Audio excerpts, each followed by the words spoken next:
pas rêvé étant enfant d'une petite cabane secrète? Eh bien, bienvenue dans ma petite cabane secrète. À l'aube de mes 49 ans, ça veut dire que parfois il faut être patient. Eh bien, j'ai essayé d'investir un petit peu les lieux. À la base, il n'était pas prévu pour ça, mais j'ai fait un essai de séchage. Alors, bien sûr, ici on est au Portugal. On est fin juin, donc bientôt début juillet. Les nuits sont relativement douces. On avoisine les 14-15 degrés.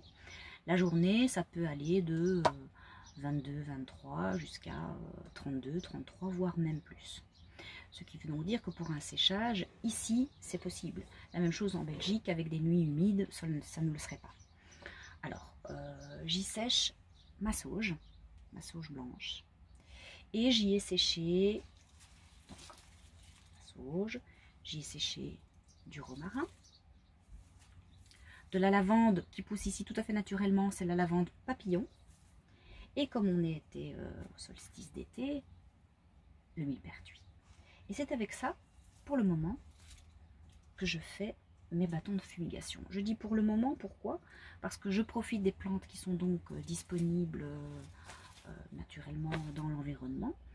Et petit à petit, bien, ça va très certainement changer. Donc, alors, il est vrai que le romarin, ben, il sera toujours là. La lavande, elle sera toujours là, sauf qu'elle n'aura plus ses jolies fleurs. Puis le millepertuis, à un moment donné, il ne sera plus là non plus. Donc, je verrai ce qui sera disponible pour faire donc, les bâtons. Ils vont donc évoluer au fil des semaines.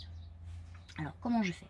La question s'est posée, c'est est-ce que je les fais avec les branches fraîches? Est-ce que je le fais avec les branches sèches?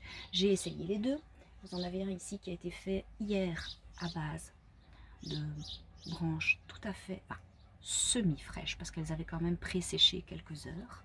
Ça vous donne un bâton. Attention, on est sur de l'artisanat parce qu'on voit très régulièrement dans d'autres magasins, ça c'est sûr. Mais il est beaucoup plus serré.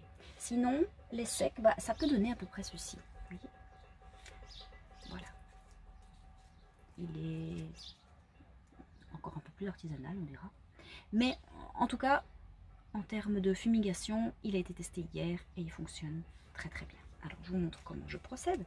Et puis là, on fait un petit peu en fonction de ses envies. Alors, on va commencer par une branche de sauge Appiana, en me disant que ceci va servir d'allumage pour l'extrémité. Le reste, je vais le serrer un petit peu plus. Et puis, rien de bien compliqué, hein. On assemble en fonction de ses envies. Alors, comme ceci. Voilà. Ensuite,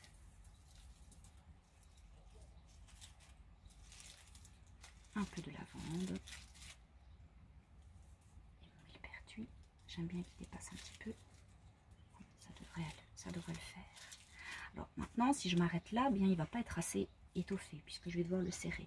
Donc je vais rajouter ma sauge puisqu'à la base, la fumigation, elle peut se faire avec plein de plantes. Mais ici, notamment, nous avons profité du climat pour faire pousser la sauge Appiana et donc on en profite. On va remettre encore un peu de millepertuis. Oui, ça me semble plus ou moins bien. Je vais rajouter un petit peu de lavande pour voir quelques fleurs un petit peu plus bas. Voilà. Et je vais terminer avec encore un petit peu de sauge. Ici. Voilà. Je garde des petits bouts pour venir rajouter petit à petit. Alors, là c'est le stade un petit peu plus délicat. La ficelle. Hop. Que je coupe.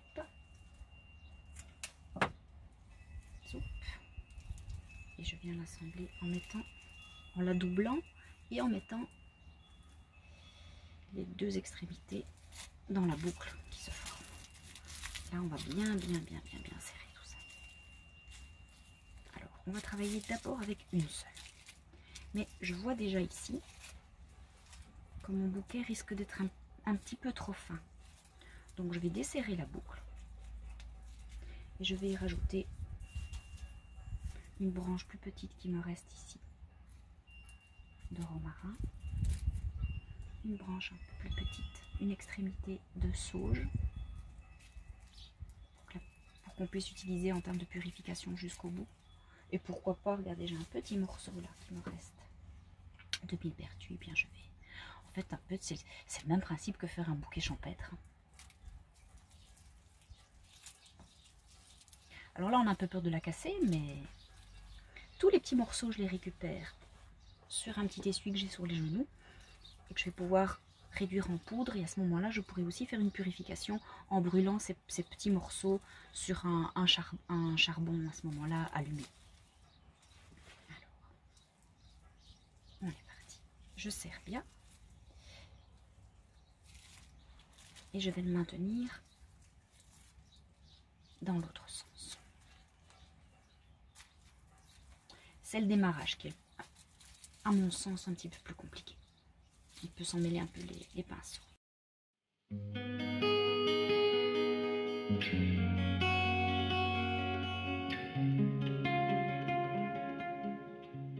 Un morceau de ficelle pour croiser dans l'autre sens.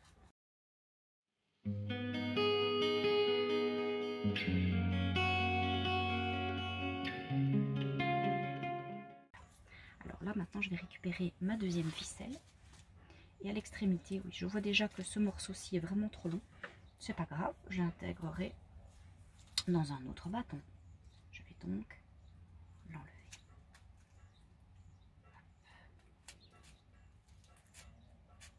Voilà. Et bien, nous avons la visite d'un joli papillon. Voyez, ceci est trop long. Ce n'est pas grave. Hop.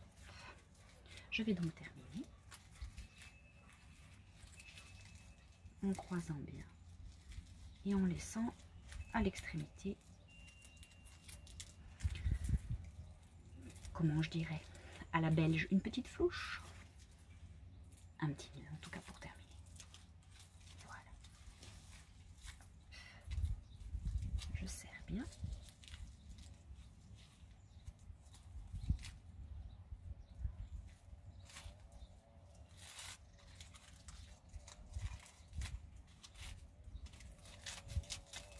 Et voilà. Le serrage là est important. Et couper les morceaux qui restent de votre ficelle.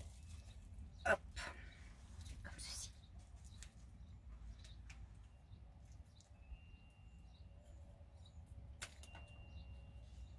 Voilà. Alors c'est vrai que celle-ci, elle a un beau plumeau à l'extrémité. Alors, je termine avec un morceau de raffia. Voilà. Que je vais couper en deux parce qu'il sera trop grand. Et mon raffia va servir à la base. Alors, je le coince. Je viens le glisser entre les tiges. Et puis je vais l'utiliser pour tourner tout autour. Simplement.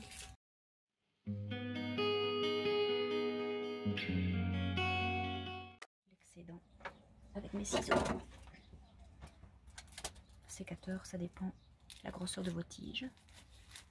Voilà. Alors, il n'est pas prêt à être utilisé. Parce que si vous pouvez remarquer, ici à l'extérieur, il n'est pas encore tout à fait sec. Donc, il est pré-séché. Et donc, ceci, je vais encore le laisser plusieurs jours dans mon espace de séchage.